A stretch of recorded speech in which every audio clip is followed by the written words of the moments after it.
স্বৈরতন্ত্রের বেশিরভাগের কবর রচিত হবে, এটাই মানুষ আশা করে। সুষ্ঠু নির্বাচন ছাড়া মানুষের এই আকাঙ্ক্ষা প্রত্যাশা পূর্ণ হবে না। তিনটি নির্বাচন করেছে, তিনটি নির্বাচন কোনটাই আসলে নির্বাচন হয়তো মানুষ ভোট দিতে না পারলে কি নির্বাচন বলা যাবে? মানুষের পছন্দ প্রার্থী নির্বাচন করতে না পারলে কি নির্বাচন বলা যাবে? দিনের ভোট আর 24 সালে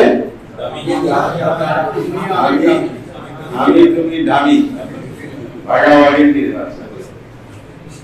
আসলে এই তিনটার কোনটাকে নির্বাচন বলা আশা, আকাঙ্ক্ষা, প্রত্যাশা, সে প্রত্যাশার জায়গায় দেশ গণতান্ত্রিক শাসন ব্যবস্থার দিকে ফিরে যাবে, দেশে ন্যায় ইনসাফ কায়েম হবে, স্বৈরতন্ত্রের বেশিরভাগের কবর রচিত হবে, এটাই মানুষ আশা করে। এজন্য প্রয়োজন হচ্ছে সুষ্ঠু নির্বাচন। সুষ্ঠু নির্বাচন ছাড়া মানুষের আকাঙ্ক্ষা প্রত্যাশা পূর্ণ হবে না।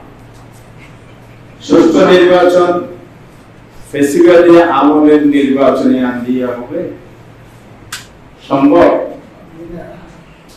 ফেসিবাদী সরকারের আমলে যে নির্বাচন পদ্ধতি, দলীয় সরকার দিয়ে হবে, নিরপেক্ষ সরকার, কেয়ারটেকার সরকার, শুধু এই নির্বাচন না, আগামীতেও স্থায়ীভাবে এই পদ্ধতি সংবিধানে আনতে হবে।